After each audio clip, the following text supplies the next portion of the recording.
Кышкысын свет өчүп жатат деп нааразы болбой, 30 жыл чыдаган жаныбыз дагы бир 2,5 жыл чыдап коелу. Энергетика министри өлкөдө энергодефицит болбой турганын айтты.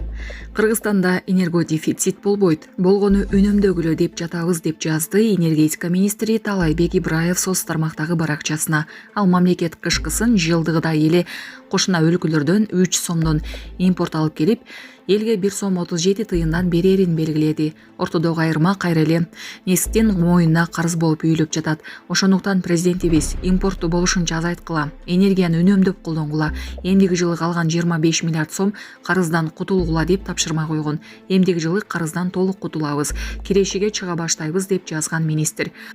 Анын айтымында өлкө 2028-2029 жылдары кышта импорт албоону пландап жатат.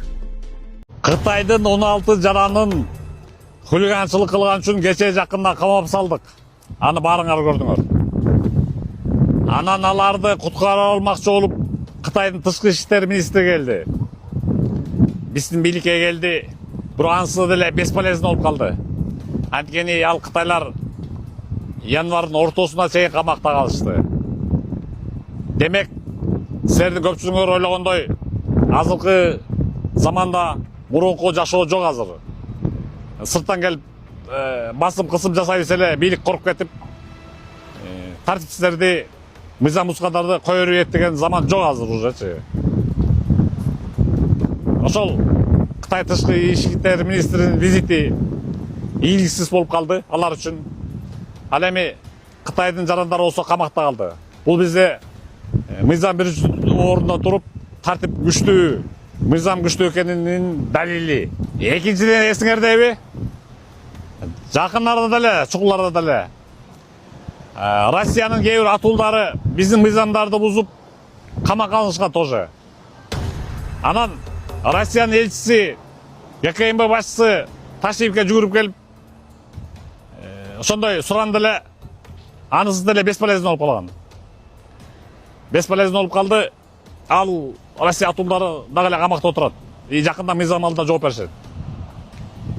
Демек, сырттан басым кысым болсо, же чоң мамлекеттердин өкүлү келип эле ушинтип сурана койсо, тартипсиздер, мыйзам бузгандар ошонуп кетет деген ой силерде мындан ары болбосун. Бизде мыйзамдар күчтүү, тартип күчтүү иштеп атат, көрүп атасыңар. Ал тартип бузуучу биздин атуу болобу, же чет элдик болобу, баары мыйзам алдында бирдей. Кыргызстан мыйзамдарынын алдында жооп беришет. Ага чейин деле батыштын бир нече шпиондору Кыргызстанда камалган. Аны баарыңар билесиңер. Демек, мурдагыдай ойлоп, Кыргызстан алсыз, жарды өлкө каалагандай тебелей берсек болот деген ойлор болбосун. Хоть кимиси болбосун, мыйзам бузуу резко камалат. Азыр бизде мыйзам күчтүү, мамлекет күчтүү.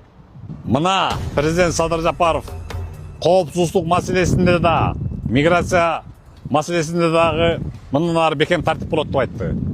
Андыктан бекерден бекер дүрбөлөң боло берүүнүн кажети жок. Андыктан бизде мыйзамдар катыш деп жатат. Өзгөчө мыйзам бузуучуларга жана кылмышкерлерге жана хулигандарга жана бузөтөрлөргө каршы бизде мыйзамдар катыш деп жатат. Андыктан дүрбөлөң боло берүүнүн кажети жок. Менин айтарым ошол. Биз мындан 3,5 жыл мурун жол кырсыгына кабылып, балам ушинтип баса албай калган. Башынан 3 жолу операция болуп, азыркы учурда аппарат менен жашап жатат. Жашы 4 жашта азыр. Ассаламу алейкум, урматтуу кыргыз элим. Мен уулум Мухаммадты Турцияга операцияга алып барыш керек болгондуктан сиздерден кайрылып, жардам сурап кайрылып жатамын. Бизде акча каражатыбыз жок болгондуктан сиздерден жардам сурап кайрылдык. Биз мындан 3,5 жыл мурун жол кырсыгынан улам, балам башынан катуу удар алып калган. Азыркы учурда баса албайт. Ошо баламдын басып кетүүсүн каалайм, мен дагы көптүн катарында ойноп күлүүсүн каалайм. Кайрымдуу кыргыз элим, жардамыңыздарды аябаңыздар, ошо балам эл катары басып кетсин. Баланын бир жери ооруса, эненин жүрөгү өрүттөйт. Сиздерден суранарым, кайдыгер карабаңыздар, 5 сом 10 сом болсо да жардам берип кетиңиздер.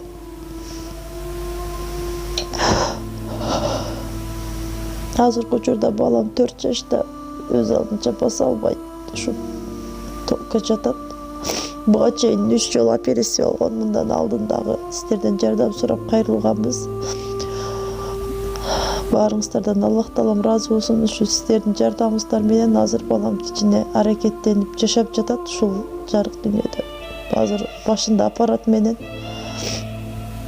Бул акыркы операциясы бизге $45,000 каражаты керек болгондуктан бизден андай сумма жоктугуна сиздерден жардам сурап кайрылдык.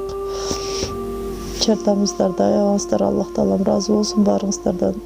Ушу баламдын басып кетишине себепкер болуңуздар. Бардык карта реквизиттер өзүмө караштуу. Мбанк кымбат деп чыгат. Аяк 3197. Ошол эле номерде оденги Эдин салам дегендерден. Россия өлкөсүнөн котором дегендерге Сбербанк бар. 7807 Кундузай деп чыгат. Өзүмө таандык ал дагы өзүмдүн сиңдилерим. Баарыңыздардан Аллах таалам ыраазы болсун. Жардамыңыздарга чоң рахмат.